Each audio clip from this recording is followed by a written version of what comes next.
overview of what we're going to talk about today. Obviously, we're going to talk about personal safety. We're going to talk about what to do in an active shooter. Most people don't know the non-emergency number to the 911 center is 770-445-2117. If you have a situation where you don't think 911 is warranted, call the non-emergency number. You get the same people, you just don't tie up a 911 line. So for those of you that don't know much about how 911 works, there are only X amount of 911 lines. If you're calling for a non-emergency on 911, then it ties up that line. It's busy if all the 911 lines are filled up. So I have to offer here for you. Just some quick facts about the sheriff's. Well, I'll get into that in just a minute. And we'll have time for some questions and answers. All right, so what is personal safety and whose responsibility is it? You know, it can be achieved by a lot of different things, but at the end of the day, it's all of our own. It's each one of us who's responsible for our own personal safety. Now, how do you do that? Well, that's some of the things that we're going to talk about today is how each and every one of you can remain safe and be aware of your surroundings. I know a lot of times we get so engrossed in our world and our life and what's going on with the kids and family and this and that. We just lose track of the world around us. And we're all guilty of it, every single one of us. So one of the things I want you guys to do is just take a minute and remember that the world we live in is not, like the sheriff said, it's not Mayberry anymore. This county's got 152,000 plus people. We're one of the fastest growing counties in the state. And at one time, we were one of the fastest growing counties in the nation. I think I heard a stat the other day, by 2040, we're going to have a population of over a couple 100,000, 240 something thousand. I'm sure somebody here knows those stats, but that's a lot of folks. So we got a lot of folks coming this way. And so it's up to each one of us to keep each other safe. All right, so let's talk about what is suspicious. How many times have you heard somebody say, well, they look suspicious? You all heard that on TV shows, right? Well, in a nutshell, and I can sit here and read you this PowerPoint word for word, but in a nutshell, if you feel like something is not right, or something just doesn't add up, or something just doesn't make sense, it's probably suspicious, and you might want to call somebody. Don't sit there and think, man, I probably need to do something, or I probably need to call. Don't sit there and think that, because more than likely, it probably is a suspicious situation. Now, it may not be. You never know. Being in law enforcement, we're kind of, and we try not to be, but you get a little jaded about suspicious and not suspicious. I'll give you a real quick story. One night I was working, this is before the sheriff was elected, and he and I were still working K-9 together. And I was out working, I worked night shift, and I saw a car, and he pulled into the Chevron down here beside the post office. It was late, like 11 or 12 o'clock. He pulled in real quick, and he pulled out. And I was like, that's weird. And he left there, and he pulled into the Coastal right up the street at Legion. And he pulled out of there real quick. Well, he didn't use his turn signal, or he had committed some type of traffic violation. I stopped him. I'm thinking, this guy's casing convenience stores. He's going to break into one. That makes sense. I mean, you know, we've had a lot of those things happening at the time. And so I stopped him for the traffic violation, and I'd get out and ask him, why are you, I told him about the violation I stopped him for, and I asked him about why was he going in all these stores. Well, guess what he was doing? His wife had sent him out to get milk for his baby. He was trying to go get a gallon of milk so his wife would be happy. So the guy had the best of intentions, and here I was thinking he was going to burglarize something.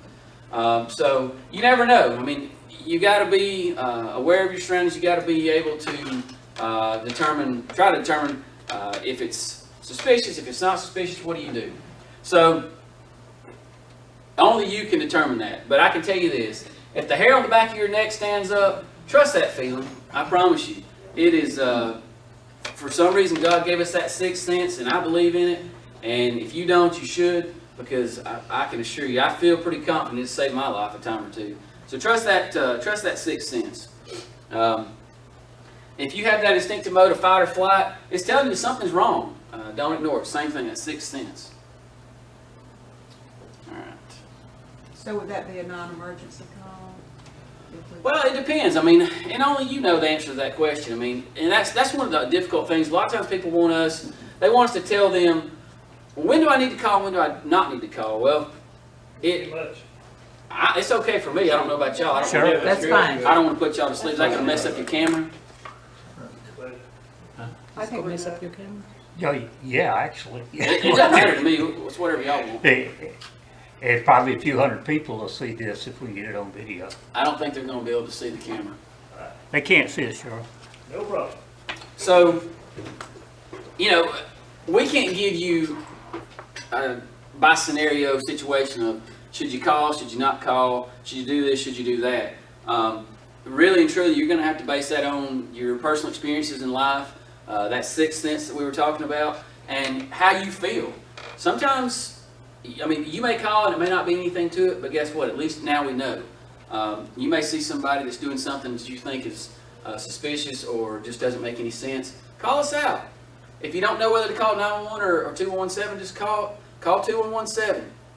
What happens is when you call that number, you go through several voice prompts, and they try to get you to the right person.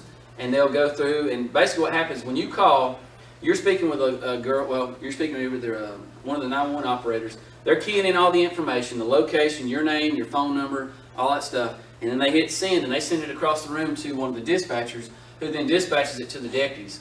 They send it via our computers, and they also send it over the air, so the deputies get it both ways.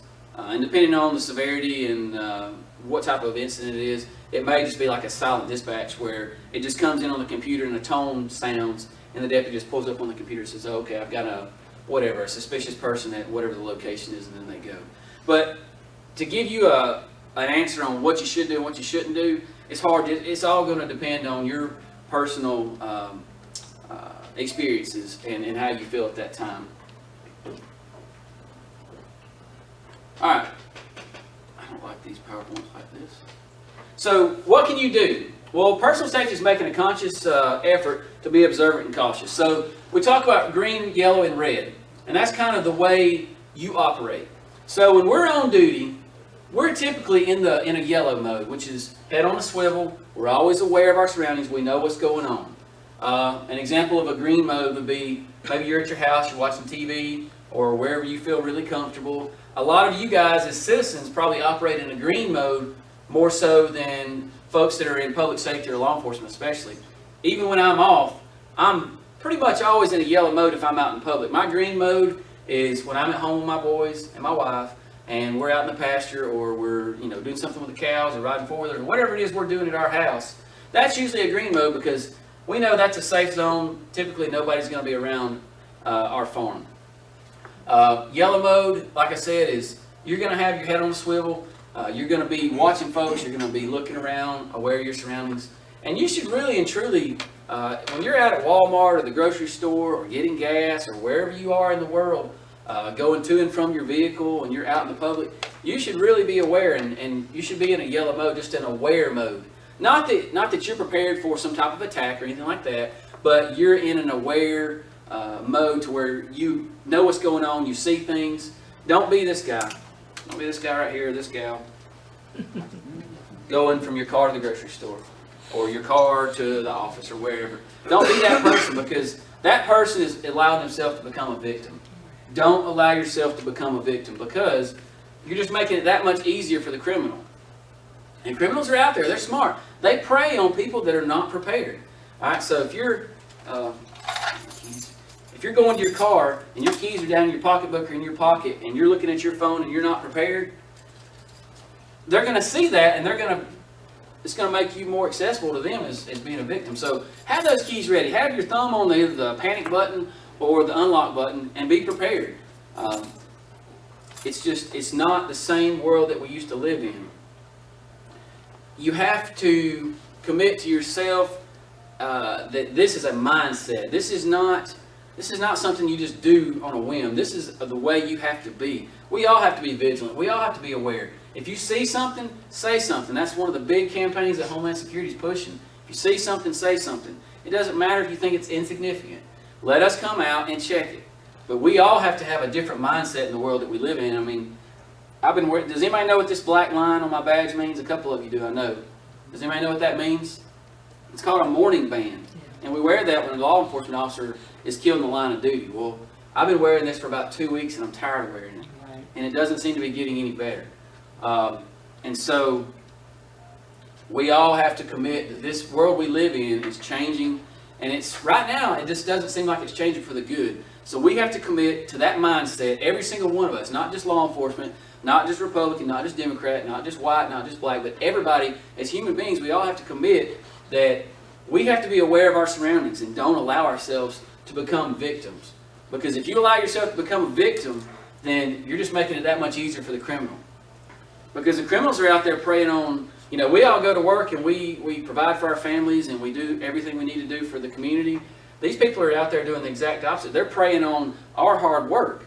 And so we have to allow ourselves to not become a victim.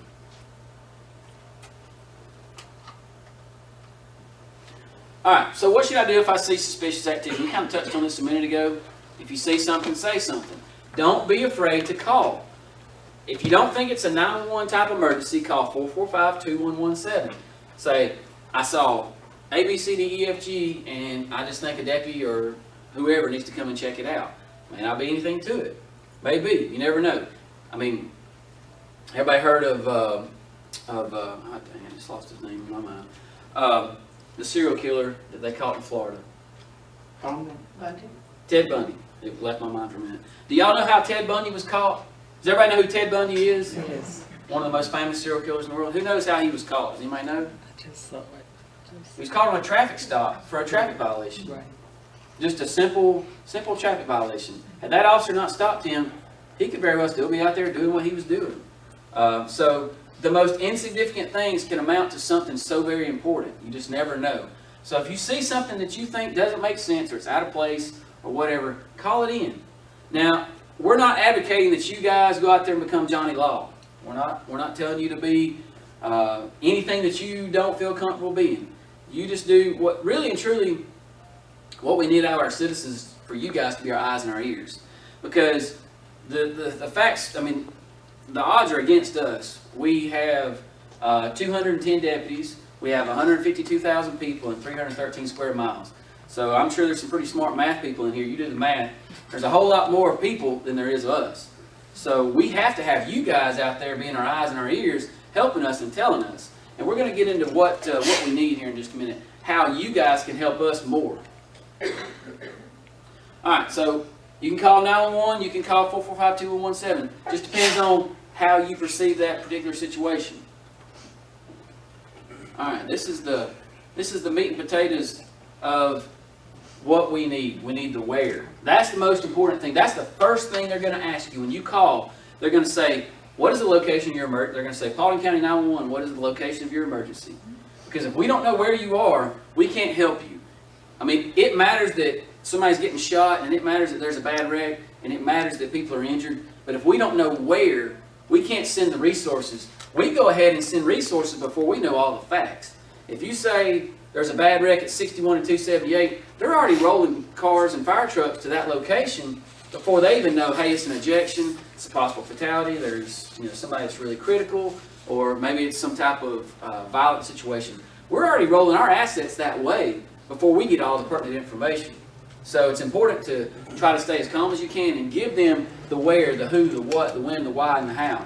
These are all the things that we use when we write our reports. But you guys, as our citizens, it's important for you to know what we need and to try to stay as calm as possible. And I guess one of the things that we take for granted in law enforcement and in public safety in general is that we're used to this stuff. And it's kind of bad to say, but we're used to seeing the worst of the worst. We're used to seeing the terrible car accidents and the violent crime and all that type of stuff. So for us, when we see it, we don't get as excited and hyped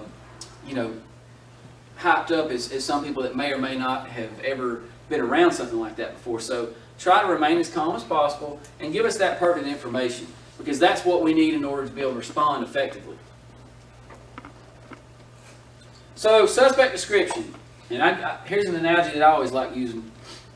If you tell me that there's two white guys in white t-shirts and blue jeans, and they're in a white Ford F-150 and they're breaking into your neighbor's house, all right? How many white F-150s with two white guys you think are riding around Paulding County, Georgia on a daily basis? Could be. Could be. It really could be. So let's use Roger as an example, all right? Let's just use Roger. There it says. What do we need to know? Well, we need the details. So I know Roger drives like a 99 2000 to 02, 03 model F-150. It's an extended cab. It's got a gray bottom. It's got chrome wheels. It's got stickers on the side, stickers on the back. I know all that stuff because I saw him come in and I've seen Roger's truck. But I remember that kind of stuff. All right? That's the kind of details we need. I don't know his tag number, but I know all those details about his truck. It's a Lariat. It's got the... I can tell you a lot of details about his truck. That's the kind of stuff we need. Because if you say a white Ford truck, all right, there's a million of them driving down the roads. We need those details. Is it extended cab, crew cab, regular cab? Does it have a Georgia G sticker on the back? Does it have a busted windshield, a primer fender? What does it have that's going to be pertinent, that's going to allow us to determine that is the vehicle? Same thing for people. How tall are they? Do they have long hair, short hair, curly hair? Do they have a tattoo on their neck? Do they have holes in their jeans? Do they have the little fancy pants with the little bedazzling on the pockets? I mean, that's important stuff. We need to know that kind of stuff. Because if you say a white t-shirt and blue jeans, well, that could be anybody. You know, is it a white t-shirt with a Georgia G on it?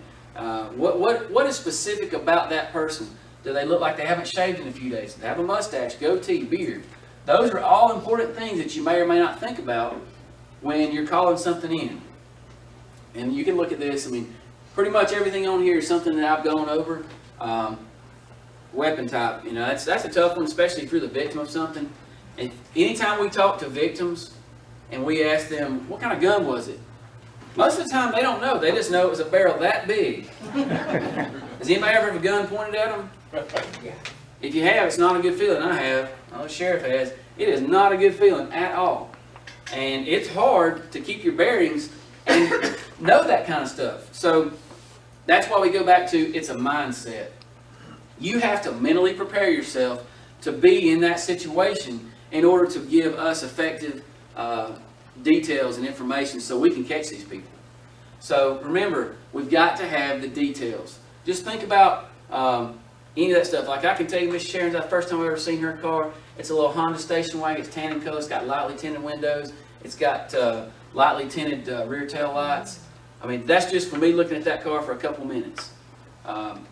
Just try to keep that stuff in mind. We were going through, I'll give you another quick story. We were going through Hiram and my wife and the boys and I were going somewhere. And I was just driving along. And I said, man, that's a good one. And she looked at me like I was crazy. And I don't know if she thought I saw a good looking girl or I don't know what she thought.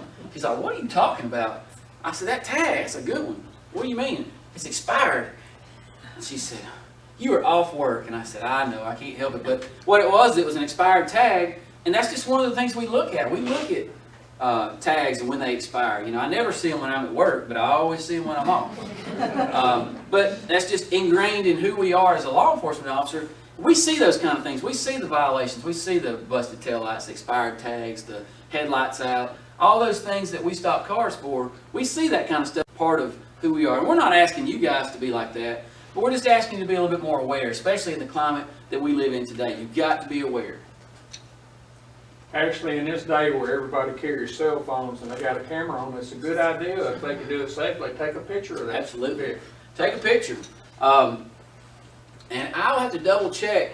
I don't know if we can text a picture yet to 911, but I know Paulding County, for those of you that don't know, was the first county in the state of Georgia to have text to 911, which means if you're in a situation where you can't call, you can text 911. Put 911 in the field, and then type whatever you want. Hey, I'm being abducted. I'm in the trunk of a car, and that's why they did it for domestic violence situations where somebody, maybe a wife or something, is hiding and doesn't want the husband to know that she's calling, or someone that's been abducted that may be in the trunk of a car or something. Gary would like for you to text all the pictures to him. Yeah. Yeah. All of them. I'm not sure if you can text a picture to 911. I don't think we have that capability yet, but I'll double check on that. But yeah, absolutely. If you can take a snapshot or even a video, that'll be even better because heck, everybody does that now. I mean, they're right there. Everybody. I mean, how many videos have you seen where people are actually filming instead of helping? And it's crazy. They would rather film than help. So yeah, snap a picture. So here's an acronym symbol. All right, this is for vehicles. Color, year, make, body, and license. Symbol. Just remember that in your head. and some of the other details that we talked about. And that's a good acronym to help you with vehicle descriptions, because those are all very important. All right, so don't hang up.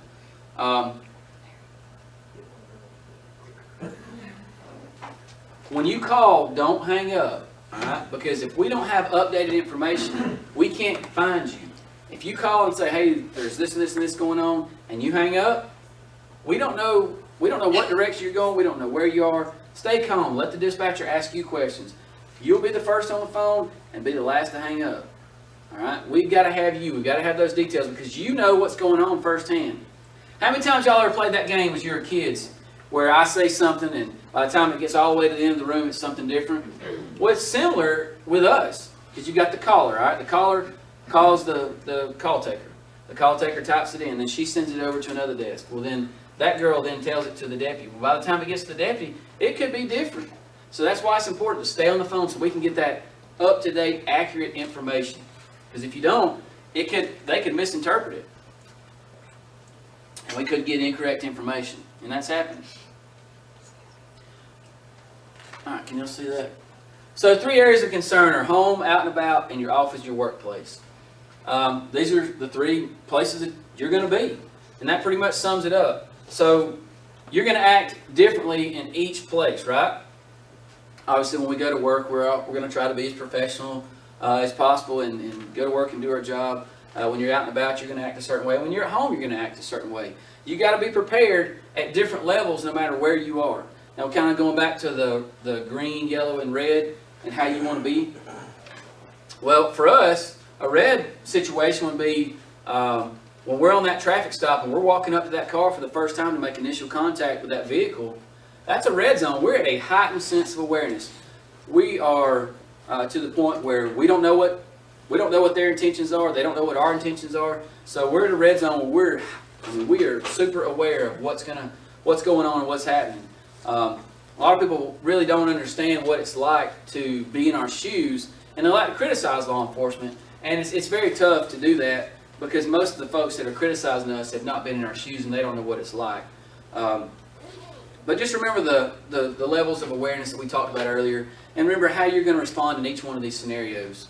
And remember that it's a mindset.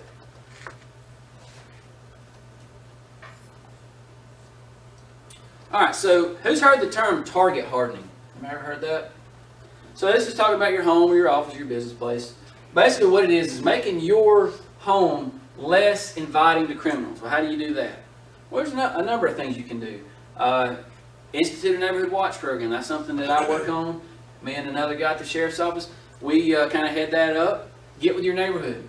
One of the biggest things about neighborhood watch is that people don't know their neighbors. If you don't know your neighbors, how are you going to look out for them? All right. Say your neighbor beside you has 2 teenagers and they just graduated high school and they're about to go to college and they're moving out. Well, you see these 2 white kids that are loading up that white Ford truck that we talked about earlier. They could be going to college or they could be burglarizing the house. If you don't know your neighbors, you don't know. So it's important to get to know your neighbors. At least have an idea of, do they have kids, do they not have kids?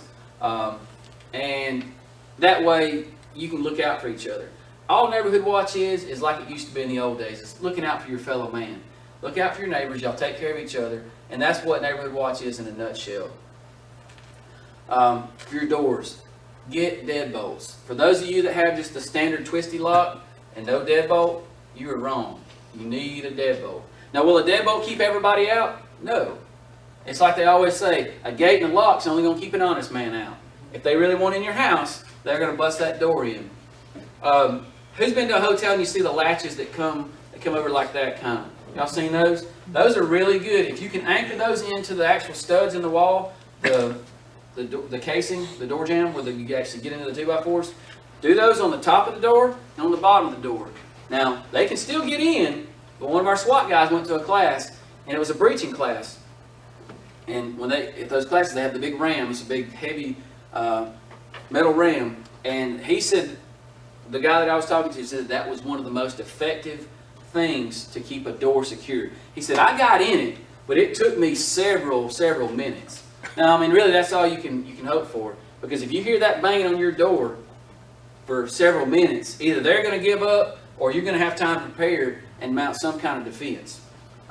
So look into those. I think you can get them at Home Depot, but they're the little latches. And don't just put it at the top, put it at the bottom too. And that'll work in conjunction with your deadbolt and your twisty lock. Windows. Make sure your windows are locked. A lot of times we find that people don't lock their windows. It's very important. Lighting. Get some timers. People that may or may not know anything about where your home is or what your routines are, get some timers to turn your lights on and off at different times. Make your house look occupied. One of the things I also like to tell people is make your house look attractive. If you got an old rundown house that doesn't look very nice, that might be more inviting to a criminal because they might think, well, maybe somebody doesn't live there, maybe they don't care, or whatever. Always do that. Alarm systems. Now, I think alarm systems are great, but I'll give you just a little bit of info on an alarm system. It's better to have it monitored because if somebody does break in, it's going to call us and we're going to respond quicker. Now, that doesn't mean we're going to catch them because we have different priorities of calls. I couldn't tell you the stats on how many alarms we get on a daily basis, but it's a lot. And an alarm call is the lowest priority call. It's a priority 3 call. And so, say we've got a busy day, which is pretty typical for us, and we've got a couple priority 1s and priority 2s, and an alarm comes out, well, it goes to the bottom of the list until we've got an available unit to go answer that call. So, in all likelihood, it could be a little while before we actually respond to that call, depending on how busy we are. So, everybody's seen the ADT commercial where the mom and the daughter's there, and the guy in the mask busts in, and the police are just Johnny on the spot, and they get him.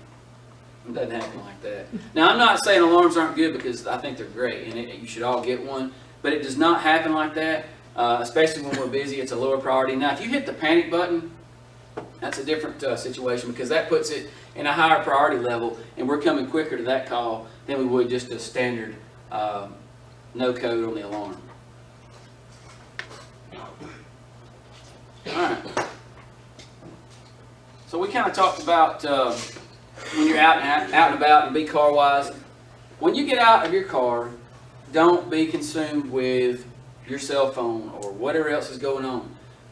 But when you park your car, before you unlock your doors, take a quick scan. Look around. Look in front of you, look beside you, look in your mirrors behind you. If you see somebody that's lurking around the parking lot and they seem to have no purpose, is there anything in the world that says you got to get out right there? You may have got the best parking spot at Kroger. I mean, you may have got the prime spot right up there at the front. But if you see something that doesn't look right, get you a little bit more exercise, maybe move to a different spot, see what that guy's doing. Maybe he's just going to his car. Who knows? Could be nothing to it. But just take a minute, scan the parking lot, and be aware. Don't just get right out.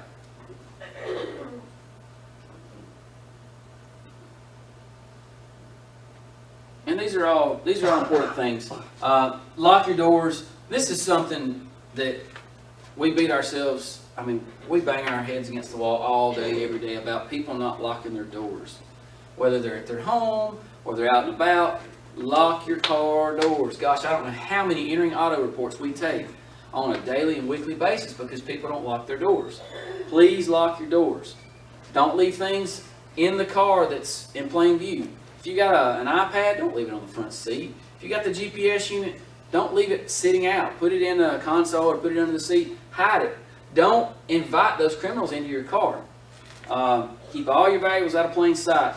And like we said, look around before you get out of the car. This is all stuff that's common sense, but we get in such a hurry that we don't think about it. We have to change that mindset. All right, like we said, no routines. Does that look like something we need to do? We got an old school iPod there. I don't know what that is. Package, little briefcase. That's what you don't want to do. Looks like a little wallet right there maybe. Don't do that. Put your stuff up. All right. How many times you had a candy thief at work? They're always there, right? Keep your valuables locked inside a drawer. Never open and close a business alone. If you have a business and you feel unsure about opening or closing that business alone, call us. We'll escort you in. We do it all the time. We escort people to the bank when they have large bank drops. Give us a call. We'll come out. Whether it's the city of Dallas, Hiram, or the sheriff's office, we'll come out. It's not a big deal. Keep your lighting in mind. Keep the doors and windows locked. When you leave, like we said, have a security guard or call 911. Have a deputy come and escort you out if you're unsure about coming out of that business. All right, so these are the elements necessary for a crime. And what can we do? What is the one thing that we can do to help stop crime? Anybody know? What can we control? You can't control the criminal, right? We're not going to control the criminals. Even if we put them all in jail, there's still going to be criminals out there because there's going to be new ones that start. And it's hard to keep yourself from becoming a victim, right? We can always be aware, we can always know our surroundings, but it's tough to keep yourself from truly becoming a victim. So what can we do? We can take away the opportunity. That's the thing that we can do as citizens, is we can take away that opportunity. All right? If you're looking around and you're aware of your surroundings, or you're putting all your stuff up and you're not allowing yourself to become a victim, then you can't be. All right? So try to take that opportunity away. All right? That's important. Trying to keep that opportunity and take it away. All right. So how many of you guys have heard of the Run, Hide, Fight video? Anybody? It's a program that the Department of Homeland Security put together, and it is what they recommend doing in an active shooter situation. There's other methods out there that are pretty similar, but at the end of the day, they're all about the same.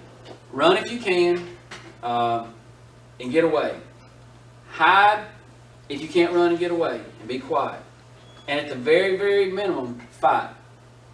So, just a real quick overview of the Sheriff's Office. We have 290 total employees. We're the 17th largest Sheriff's Office in the state of Georgia. We've got 159 counties in the state, so we're the 17th largest. We are what's called a full-service Sheriff's Office. If you go to some of the metro counties, Cobb, Gwinnett,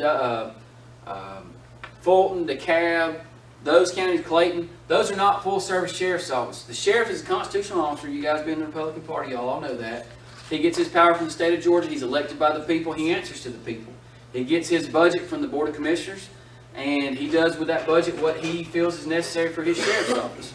So the three things, constitutionally speaking, that he's responsible for is the operation of the courthouse, the operation of the jail and maintaining the prisoners in it, and serving all warrants and civil papers. Those are the three things that he is constitutionally bound to do. And that's what they do in those metro counties, because they have county PDs or city PDs that handle the actual law enforcement actions. Out here, the sheriff handles everything. He answers 911 calls for service. He handles all the investigations. We do everything. Every law enforcement function that is needed, we handle for unincorporated Paulding County. And we've got a large agency, and we've got a lot of different divisions within that agency. And we don't have time to go through all that, but we have a large agency. We have a good agency. We have other agencies in the county that work with us. We have Dallas PD, Hiram PD, and we have a newly opened state patrol post that we're really excited about because we've got more troopers in the county than we ever have. These are all our partners. We all work together, and without a good relationship with all them, plus our other public safety partners, the fire department and 911, we couldn't do the job that we do because it's a team effort. It's not just the sheriff's office, it's not just the police departments, it's not just the fire department. Public safety as a whole in our county has a great relationship, and we do a really good job, I think. So that's just kind of an overview of that. Who knows the difference between concealment and cover? Anybody ever heard these? So concealment is something that can hide you. It can just keep you from being seen, right? So if I was over here, and if it was covering my feet, this would be concealment, right? But it's not going to stop anything, right? That's just going to go right through it. Bullet is. All right, so cover is something that's going to not only hide you, but it's going to stop a bullet. Cover is going to stop a bullet. Concealment's just going to hide you. So just kind of keep that in mind. All right, so the sound may not be super loud. I've got the volume turned up as much as possible. It's about a 5 or 6 minute video. And give it a whirl.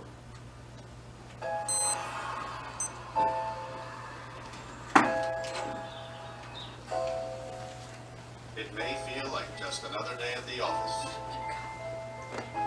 but occasionally, life feels more like an action movie than reality.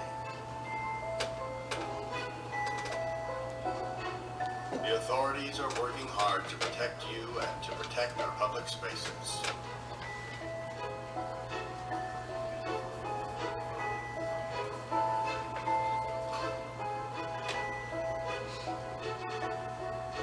But sometimes bad people do bad things.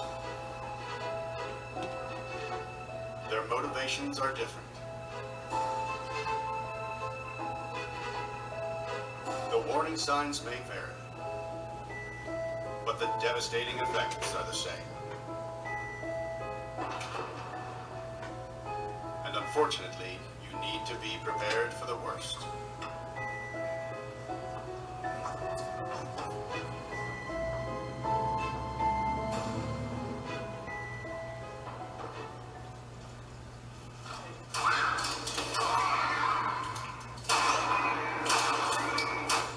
If you were ever to find yourself in the middle of an active shooter event, your survival may depend on whether or not you have a plan. The plan doesn't have to be complicated. There are 3 things you could do that make a difference. Run, hide, fight. First and foremost, if you can get out, do. Always try and escape or evacuate, even when others insist on staying. Encourage others to leave with you, but don't let them slow you down with indecision. Remember what's important, you, not your stuff. Leave your belongings behind and try to find a way to get out safely. Trying to get yourself out of harm's way needs to be your #1 priority. Once you are out of the line of fire, try to prevent others from walking into the danger zone and call 911.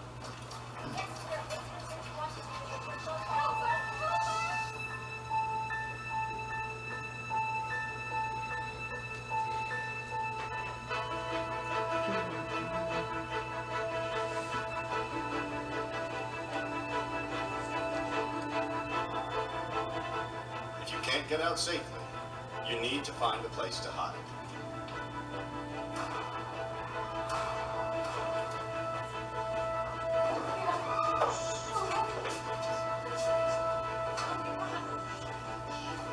Act quickly and quietly. Try to secure your hiding place the best you can. Turn out lights, and if possible, remember to lock doors. Silence your ringer and vibration mode on your cell phone. And if you can't find a safe room or closet, try to conceal yourself behind large objects that may protect you. Do your best to remain quiet and calm.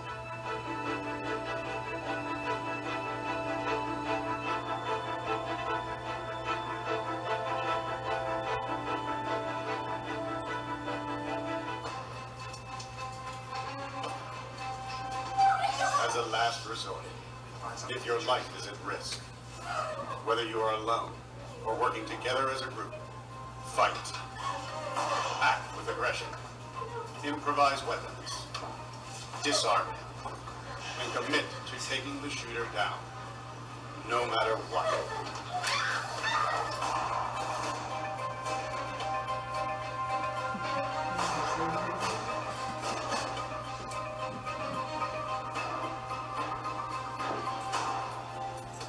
Try to be aware of your environment. Always have an exit plan. Know that in an incident like this, victims are generally chosen randomly. The event is unpredictable and may evolve quickly. The first responders on the scene are not there to evacuate or tend to the injured. They are well trained and are there to stop the shooter.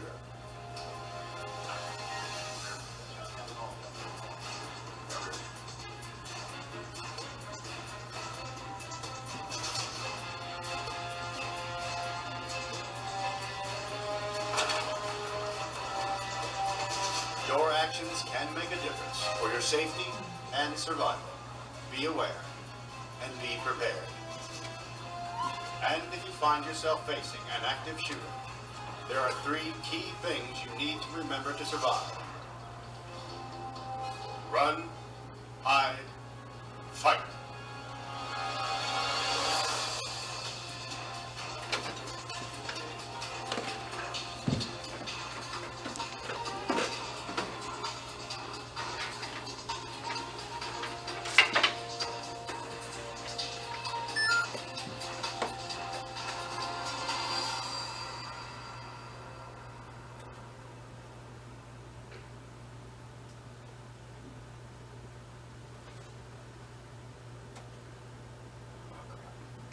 All right, so start me back over.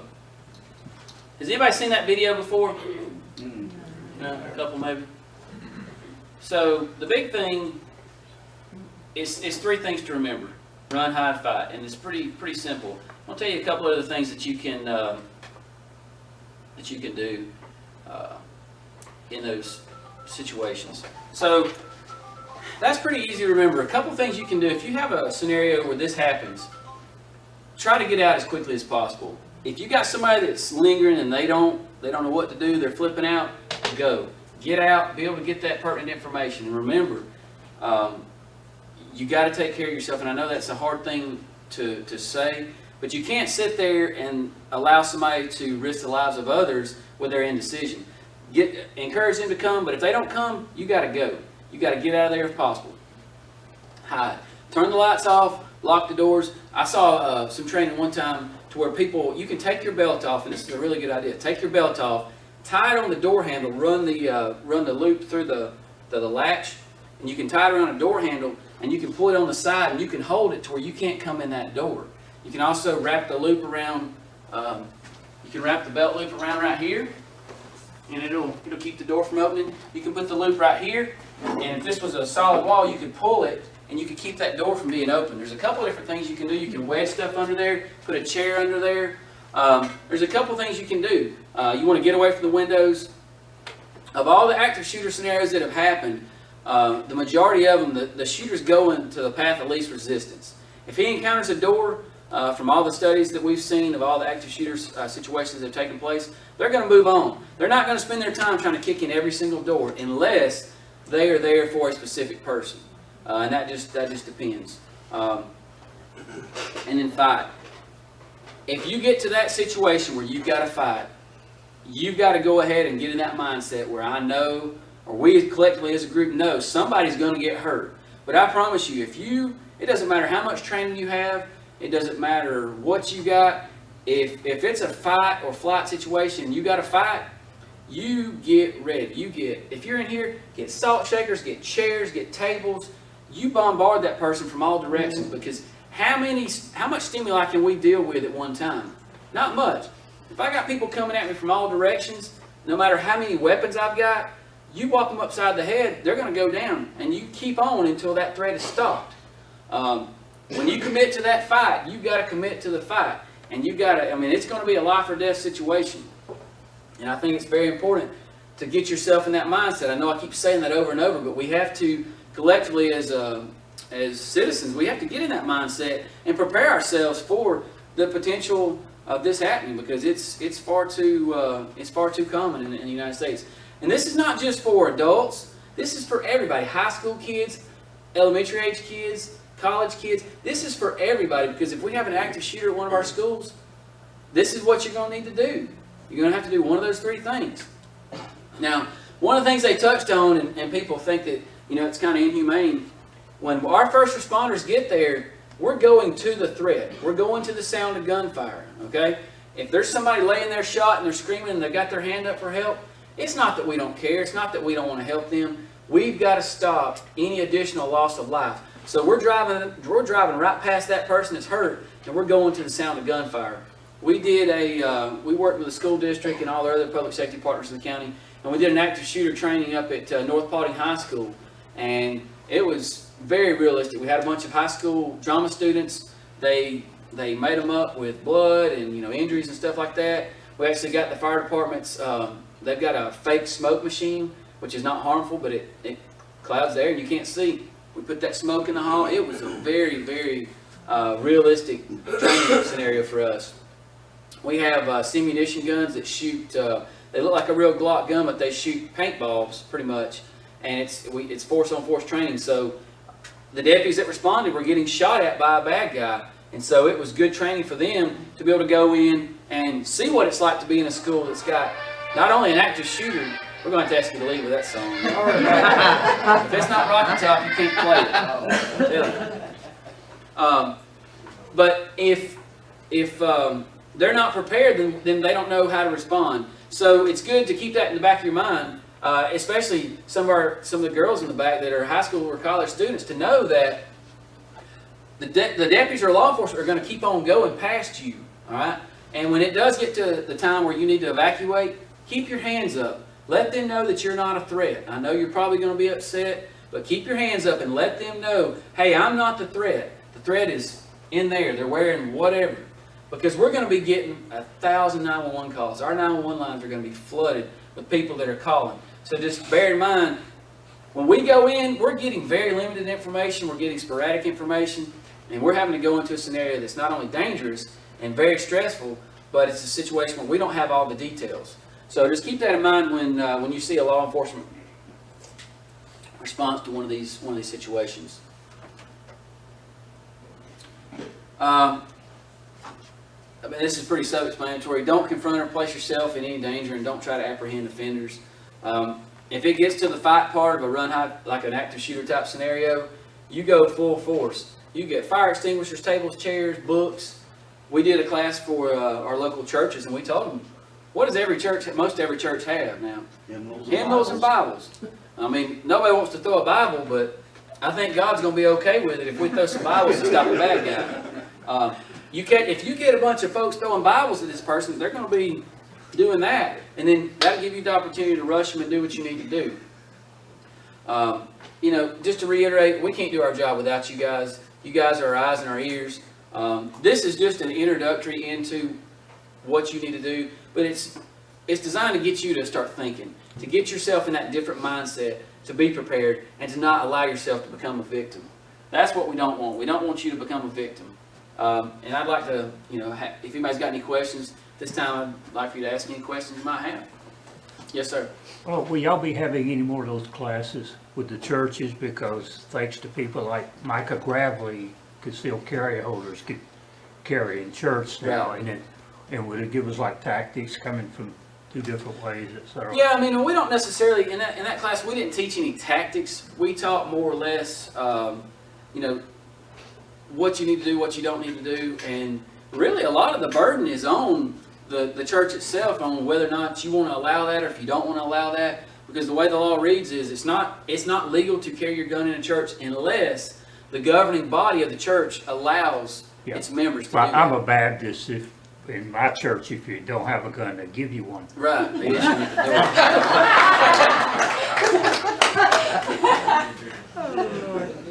But yes, we will probably be teaching another one. We don't have a date set yet, but we're always, you guys know the sheriff, he's always open to the community. We want to allow our citizens to get educated as much as possible. Actually, one thing I get asked from constituents, and if you could explain, what is Georgia's Stand Your Ground law? What is that, and what does that encompass? Okay, so basically, I'll give you a yes or no question. Who thinks that we as law enforcement have different rights as far as when we can use deadly force than you guys as citizens? Do you think we have any kind of special provisions or exceptions in the law that allow us to use deadly force different from you guys as citizens? Y'all, yay or nay? No. Well, you're right, we don't. We as law enforcement have the same provisions that you guys have as citizens. And in a nutshell, and this is a situation where I'm not going to say, all right, you should shoot or you shouldn't shoot. But if you feel like your life, the life of another, your family, your property is in danger, you have the right to defend yourself. All right? You have to do what you feel is necessary to protect yourself, your family, and your property. Now, if you feel like deadly force is the answer, then that's up to you. Now, you as citizens, just like we as law enforcement, will go before a grand jury if you do use deadly force. A lot of people don't know that. Say I'm getting shot at by a guy and I pull my weapon and I shoot and kill him. Most people would say, regardless of anything else that's going on, they would say, that's a good shoot, right? They're shooting at me, I shot back, I killed him.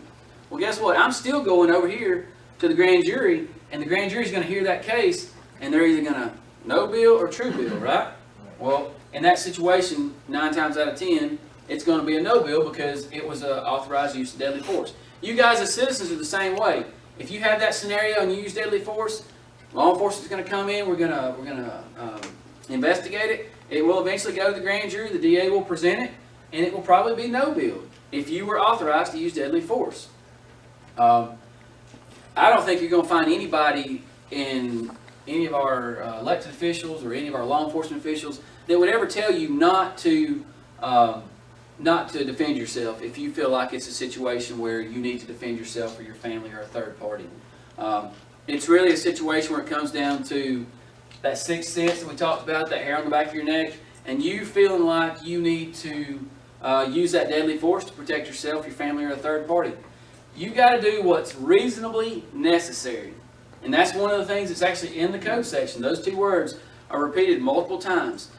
What you feel like is reasonably necessary to protect yourself or a third party. And those are the 2 things that you got to make sure that you can adhere to. Because if somebody comes knocking on your door and it's the middle of the night and all they're doing is knocking on your door and you shoot through your door and you kill them, you're probably going to prison. Because that's not going to be an authorized use of deadly force if they're just knocking on your door. Now, if you hear that foot and it's booting your door and they're saying, I'm coming in, I'm going to kill you, and they're booting that door and they're not stopping, and you announce, stop, I know you're out there, I'm going to shoot you, and they keep on coming and they say they're going to kill you and you shoot them, that's probably going to be an authorized use of deadly force. It all depends on the totality of the circumstances. And basically that's a police word, but it means it all depends on everything that's going on. Everything. All this stuff in the media right now, we're seeing brief snippets of what's actually taking place on some of these videos that have surfaced. We don't know what all's going on. We don't know the background of these calls. We don't know what took place before the camera started, but we don't know what took place after the camera stopped. We're seeing short, brief pieces of these videos. And so what I would encourage you to do, and probably anybody else in law enforcement, before you judge how you think those things should have been handled, let's try to get all the facts before we make that judgment. But that's a good question, Micah, and I think it's important that everybody knows that you have to do what's reasonably necessary to protect yourself, your family, or any other third party. Yes, sir. On the concealed carry and open carry, Mm-hmm. what's the change in the law here really mean? Well, I tell you what, and I'm going to kind of give Micah a hard time for a minute, and I know it's not him, but it's very difficult for us as law enforcement because these laws change, it seems like every other year. I know in my career that it's changed many, many times, and it's very difficult for us. But right now, I'll give you an example. So this is what we would consider open carry, right? Do you think it's legal or illegal to open carry your firearm out in public, like at a Walmart or somewhere, without a Georgia weapons carry license? Is that legal or illegal? Illegal. You're exactly right. That's illegal. Georgia is not an open carry state. If you don't have a Georgia weapons carry license and you are open carrying your firearm in a public place, that is illegal. If you're at your home, your place of business, if you own it, if you don't own it, you have the permission of the business owner, or your vehicle, you can carry that gun either concealed or open in those 3 locations. If you don't, you have to have a Georgia weapons carry license. There's no longer any kind of concealed carry permit, none of that. It's called a Georgia weapons carry license. Now, if I've got an AK-47 strapped on in a sling and I walk into Walmart and I don't have a Georgia weapons carry license, is that legal or illegal? Illegal. No, it's incorrect. That's legal. That's legal. And that's one of the things that we get from our citizens. And people are like, why is it like that? And I'm like, well, you got to go talk to your senators and representatives. Because that's the way the law is written. You can carry a long gun, which means shotgun or rifle, on your person without a weapons carry license. So I can roll in with an M4, AK-47, go into Walmart with that gun strapped to my chest, and that's legal. All right. Now people say, well, what are you going to do about that? Well, somebody calls 911. They say there's a man in Walmart with an AK-47 strapped around his chest. Are we coming? Absolutely, we're coming. But when we get there, what can we do? As law enforcement, there's not really a whole lot we can do. We can go make contact with that person, and we can have what's called a consensual encounter, where I say Micah's person, hey Micah, or hey sir, how you doing? You mind if I talk to you? He could say, go fly a kite. And at that point, I don't have any legal justification to hold him or stop him or discuss anything with him. And the way the laws are written is we can't go and ask for that Georgia weapons carry license in order to determine whether he's legal or illegal. There has to be some other type of crime committed before we can even determine whether or not he's legal to possess that weapon or not. That's just one of the... Yes, sir. Now, isn't it if that individual raises that barrel, Mm-hmm. and you can use your discretion? Right, absolutely. Now, and I'll give you a prime example. We had a young man, he's in his early 20s. He had a rifle slung across his body, and he was up at our courthouse. Now, everybody knows you can't come inside the courthouse or the admin building with any kind of weapons. But as long as he's out there in the common areas on the grounds in Veterans Park or out in the front of the courthouse, and you got that gun, you're okay. Now, like Micah said, when you level that weapon, that is a completely different ballgame. You're talking, when you level that weapon up and you start pointing that, that's aggravated assault right there. That's a different ballgame. That's when we act. You're going to jail. We're probably, if you level that weapon at anybody or us, you're probably going to receive fire. But if they roll into Walmart or at the courthouse and they've got that rifle and it's pointed down to the ground, they're not manipulating it, they're not doing anything aggressive with it, we don't have a whole lot of justification to be able to go and stop that person and find out if they're legal or not. But when they do raise that weapon and they level it, that's a different story. That's probably one of the biggest concerns. We teach a citizen handgun safety class, and when we get to this point in the conversation, people are pretty appalled that that is the way it is. It's like the sheriff probably said a million times, I've said it a million times, we don't make the laws, we just enforce them. And I got a feeling that it'll probably change in the next few years. I know the governor's wanting, or the legislature's wanting to pass the campus carry, and I'm sure it'll come on the floor again this next session. So I'm sure there'll be changes to come, and that's part of it. I mean, laws change, things change, and that's fine. We learn the new laws and we adhere to them, but I would encourage everybody to go see Judge Anderson and get a weapons carry license, and that way you can legally carry. Yes, ma'am. About to forget my question here. I am curious, in schools, we have duck and cover drills for tornadoes and things of that nature. How well are our Paulding County educators prepared for an active shooter? What kind of training or anything is available for them? Well, and that's a good question. Don Breedlove is the safety, and he's the county athletic director. He's in charge of all the safety for the schools. We work well with them.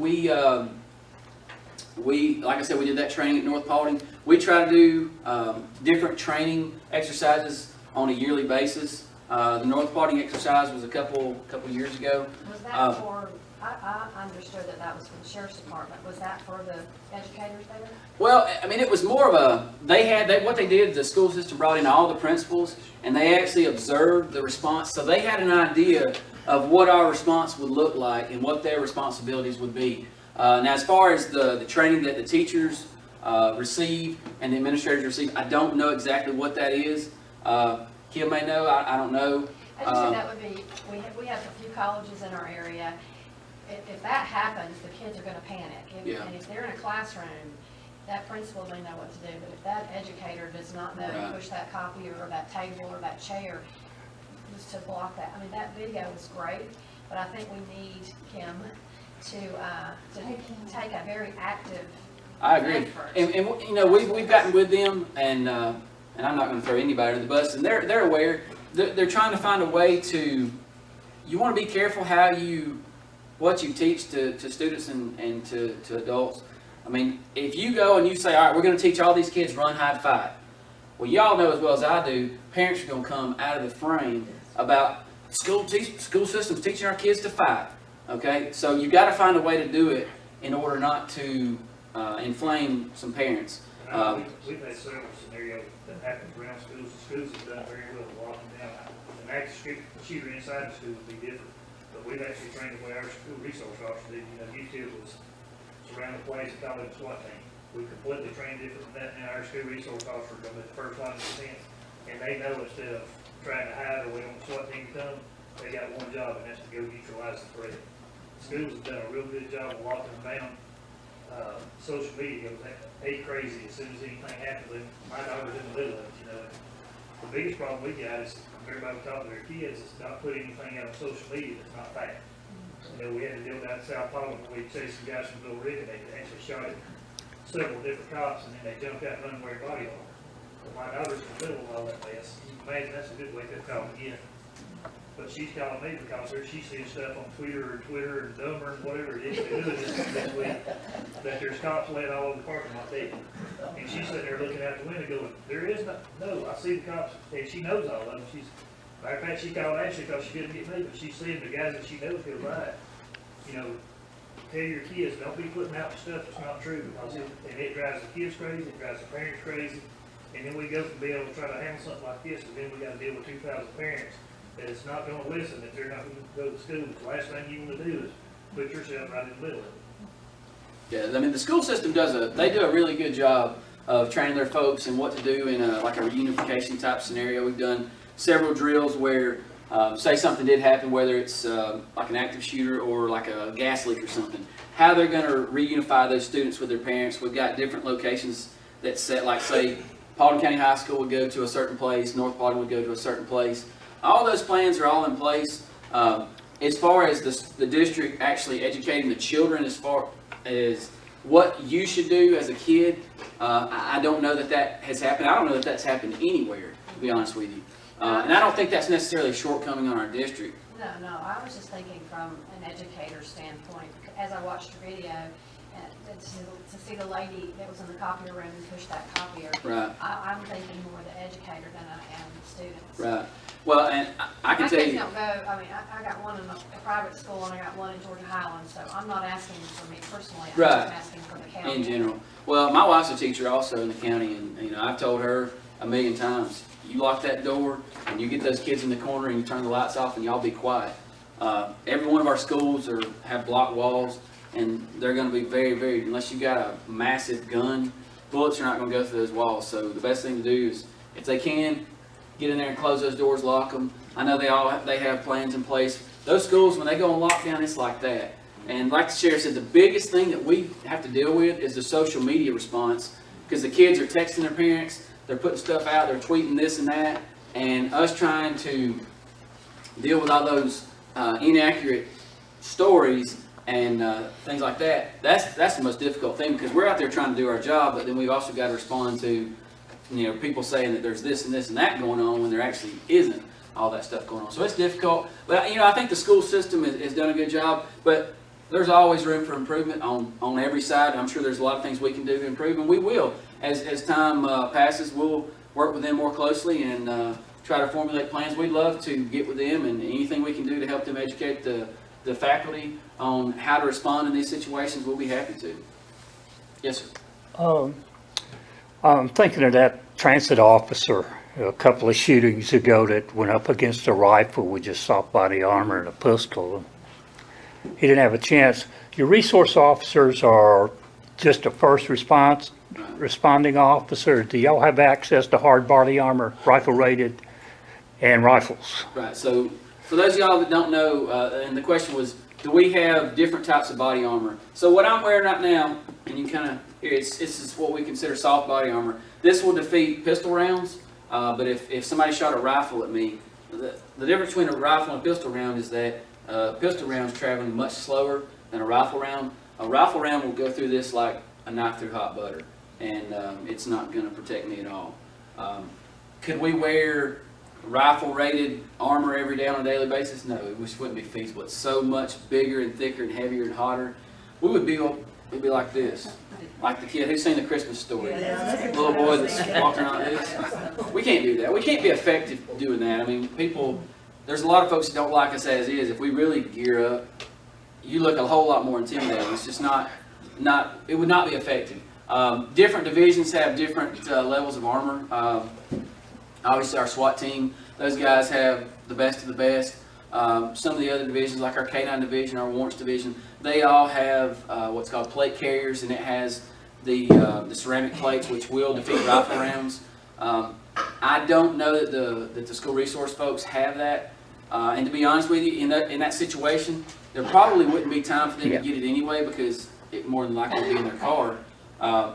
But at the sound of gunfire, they will be the first ones there. Yep. And for those of y'all that don't know, we have deputies in every high school and every middle school, and then we have deputies that they move around to all the elementary schools teaching DARE. So we don't quite have them in all the elementaries, but we do have them in every high and middle, which is great. Types of armor and equipment that we do wear, but that's a good question. And, you know, as time goes, we'll get grants and we'll add more to our inventory. Yes, ma'am. Is the long gun law an older one, and does it relate back to hunting guns? I think that's what it was based on, and I can't remember, that was all changed, I can't remember, 2 or 3 or 4 years ago. House Bill 60, that's right. Yeah, and I can't You're remember. referring to the one where it's talking about walking into Walmart. Right. That's kind of an anomaly because the size of that barrel is actually not identified in the code. So you've got, what's it, 21, it's considered sheriff, or? 16. 16. Anything less than 16 is considered a short barrel rifle. Exactly, so you've 16 got what? 16 inches. Okay. So you've got several rifles that aren't identified. They don't fall within that compass. And so those, really, you carry them around. You walk up and down the street with a shotgun. As long as, you know, it's on your shoulder or you're carrying it in a non-threatening way. Right.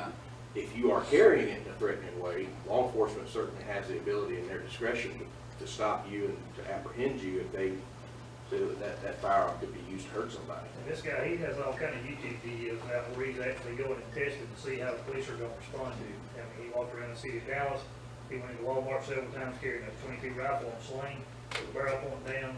He even called us and noticed he was coming to the courthouse, but what he wanted to do was see how it's going to respond to it. And all we did was put people there to make sure that the community was safe and was not going to allow him inside the buildings. Of course, he made no effort to do that. He just checked to see if we know what we're doing. And a lot of those people they're testing to see what kind of response. If you go and if you find that kid, he went to Douglasville and did a video. He tried to go in the mall and he got stopped.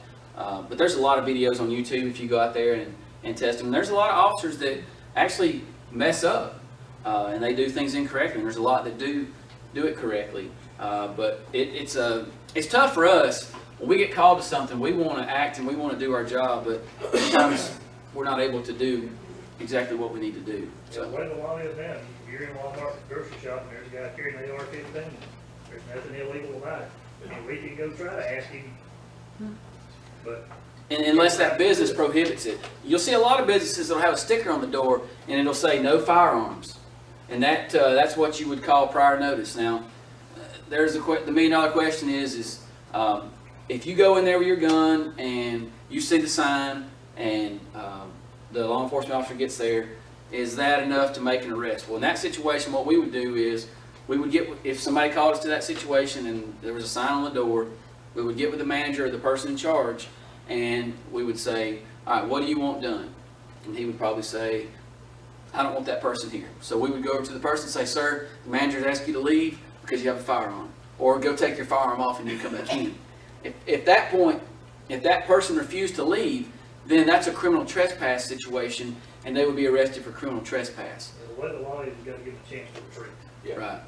So So if they don't, it's a $100 fine. if that person, at that point, if that person, after had been asked to leave by law enforcement, they still don't leave, the red flag ought to be going up because something's not right. Anybody that doesn't leave a place after being told to by the management and law enforcement, there's probably something else going on and you probably want to be careful. Yeah. Thank you. Real quick, you had a dry run the other day with the protests, and, you know, that was a social media thing. Mm-hmm. What can we do to keep stuff like that from happening again? What is our responsibility as citizens, other than stay home and stay off social media? That's the two biggest things. Let us know. If you see something, let us know. That's how we found out about it, was on social media. Right. Somebody sent us a message to our Facebook page. The sheriff got with some local folks and they started researching it, trying to find out who was behind it all. We were never able to actually find out who was the originator of the post. But we told them, I mean, when we all got together and sat down, we have to have some type of response, because if we don't, and it does happen, and we're not prepared, then it's on us. So some people have said, well, that was just overkill, you wasted a lot of money. It may have been, but at the end of the day, our county was kept safe, and nothing made it happen. And to be honest with you, we learned a lot about ourselves and about what we needed to do if that happened again. And, you know, we also learned that sometimes you can write something and interpret it one way, but somebody over here can interpret it a completely different way. And so one of the things that we all have to understand is that our own personal biases, each and every one of your personal biases, influences your perception. And we all know that perception is reality. So the way I perceive something may be different than the way Derek perceives something. We may see the same act occur, and he may perceive it a different way than I perceive it. And that's why it's tough for us when we have victims of a crime or witnesses to a crime. Somebody always sees something different. And it's the same thing that happens, but they all see it differently. We got criticized real bad because we put that post out because we feel like we need to tell others what's going on, especially if you or your family don't want to be involved in the middle of it, you can make arrangements to go around or go a different route. Or stay home. Or stay home or whatever. But as soon as that came out, of course, then everybody goes to banning back and forth on it. Right. Well, they're mad at me and Ashley because we're the two that does our social media things. And they're like, well, they're saying all kind of stuff on there. I'm thinking, we're down here trying to get ready for God knows what. We don't have time to read 400 posts on Facebook. So I told Ashley, I got the second call I got and said, you know, it's getting awful ugly on there. I told Ashley, he can answer the question the same way. I said, delete the post. I mean, if they don't know by now what's going on, Well, then we and can I delete the whole think, post. and I don't know on a page, but I know in a group, you can turn off commenting. We haven't been able to figure out how to do that yet. You can show us how we can do it. You delight me. Well, and you can, and we've actually talked about that before. But one of the things we actually discussed with that is that you turn off the comments and you don't give people that platform that they've been accustomed to. Right. And there actually is some case law out there. Once you open that door, it's hard to close that door. Right. And you know, you can get sued for anything, but you also have to think about case law that's out there that indicates what you have to do based on a judge's ruling. Ma'am, did you have a question? Yes, I did. Like if somebody came in right then, I would know that you would take care of them and deduct because the sheriff is behind me and he's going to be shooting. But if y'all weren't here and in an open area where we really can't go away, is the best thing just to duck? You know, that's really the $1 million question, because if I tell you to go do something and you go do it and get killed, that's my fault. I really think in each situation you're going to have to reach in your heart and determine what you think is the right thing to do. I would say if somebody walked in that door and the sheriff and I wasn't here, most people are probably going to duck, they're probably going to run. It's a whole lot harder to address that threat. There's really nowhere to run. I mean, you got that door to go on the other side. Yeah, well, you go out the back exit. That's another thing I'll tell you, this is a perfect case scenario. When you walk into this building, when you walk into this restaurant to eat, the first thing I look for when I go in is another way out. There's actually three more exits here other than that door. And you need to come in, every place you Yeah, go but in. in this area, if he was shooting, who could get away to run out? Probably. I'd get behind sheriff. And some would sit there and get shot. It's just the way it is. Some people just panic and freeze. And some may not, and that's where your heightened sense of awareness comes in. I mean, you're sitting here eating lunch or dinner or whatever, and somebody walks in, you're probably not looking at that door to see who walks in. If they don't come in kicking the door in, and they just come in nice and quiet and maybe have a gun down by their side, you're not even going to look up. So you may be a victim before you even know what's happening. If you want to see a real good fight, let me bring 8 of my guys in here to eat lunch. And we need 3 different tables so we can all sit and look at the door. Nobody wants to sit in the back door. It's just the nature of the business we're in.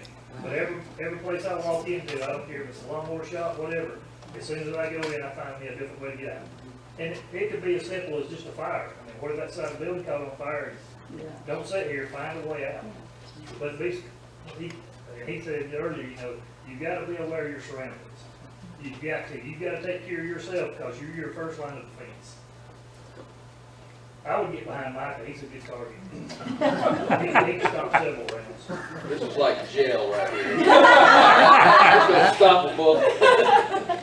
As y'all can see from the picture up there on the top left, being the sheriff is a low stress job, and keeps your hair the same color. I noticed that. I would say,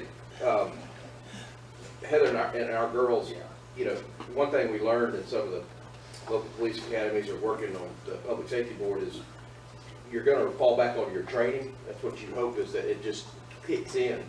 So we've actually, in our family, actually done a scenario. You know, what happens if someone comes in the house? What room do you guys run to? Heather, what would you grab? You know, this and the other. Just, you know, something's better than nothing. Yeah. At Have a least if they plan. are thinking that way, then that's gonna give them somewhat of an advantage, and I would encourage everybody to do something. Yeah, absolutely. If you plan to do nothing, that's exactly what you'll do when it's plan. You'll sit And there and that's why we're become, so big on training, because even that, like doing traffic stops on cars, you know, I've seen, I don't know how many, where the officer that got shot is still hanging on the guy's driver's license he was talking to. Well, you don't need the driver's license, get rid of them, get a gun in your hand, get in a fight. But that's exactly the way the training, back in the old days when we call it wheel guns, some of y'all, the revolvers, you had to spin out the sewer and get the dump the rounds out. We've actually had cops on the side of the road, because at the range, you're not allowed to dump the rounds on the ground, you dump them in your hand and you put them in your pocket. So they're out there trying to put rounds in their hand when they need to be reload their gun and get in the fight. Yeah, Anybody we train now, the magazines hit the ground, you don't pick them up till we're done. yeah. But They used to do the old double tap and the way you train is exactly what you're gonna do in reality. Just like at my house, my daughter, especially what's going on now, but we've always been this way. My family knows if somebody keeps the door open, I know exactly where they're going and exactly what they're gonna do, and they know exactly what I'm gonna do. Because when you start down my hallway, it's gonna get real ugly real quick. But the last thing I want is I'm engaging somebody in the hall of my house, is I don't want my daughter coming out of the bedroom in the middle of it, because I'm not gonna be able to see her, and everybody in that hallway is gonna be a threat, and she knows coming out the hallway is not an option. So you gotta do this at your home to get your family prepared.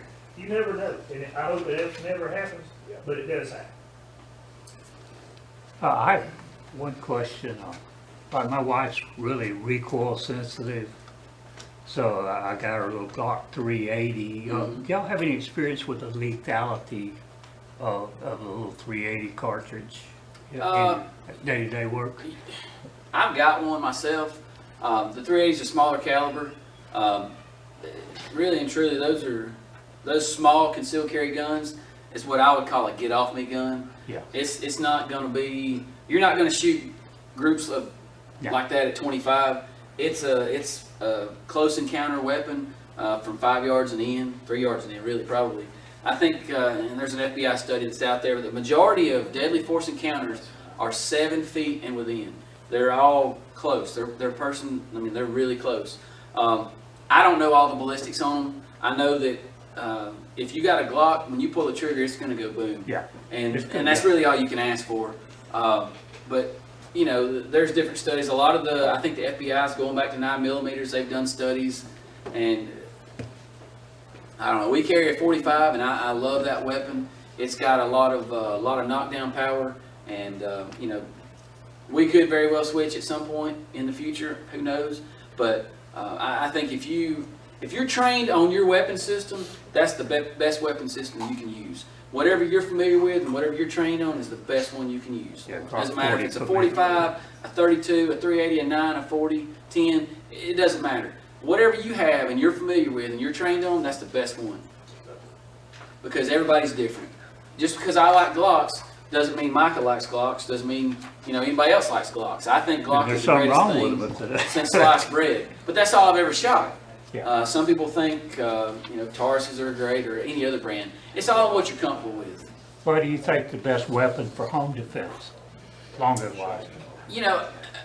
Really, it's all depends on your abilities. A shotgun with double aught buck in it, it's hard to beat that, because you don't necessarily even have to be in the right zone for that to be effective. There's a lot of pellets in double aught buck. If you fire double aught buck down a hallway, it's gonna make an impact. And I promise you, if that person continues to come in your direction, then it's Superman. It's something else going on. But the best weapon system is what you're familiar with. A shotgun's great, just depending on your capabilities, whether or not what type of handgun you want. people that are not I super noticed you familiar. guys usually go in with ARs. Yeah, yeah, That's a good one to write. yeah, I with mean, the right we do, ammo. and we're really familiar with that weapon system. We also have shotguns, but really and truly, it just depends on what you're familiar with. Does anybody else have any questions? I know we kind of ran a little long for y'all. It's good. Yes, very good. And guys, if you have any questions, my information's up here. Y'all probably have to share this information. Let us know. We'd be happy to answer any questions or give you kind of information. But you know, we're out here to help you guys, to educate you guys. Pass the word. This video is on YouTube. If you say "run, hide, fight" and you type it in YouTube, that video is going to pop up. There's other methods out there: deny, defend.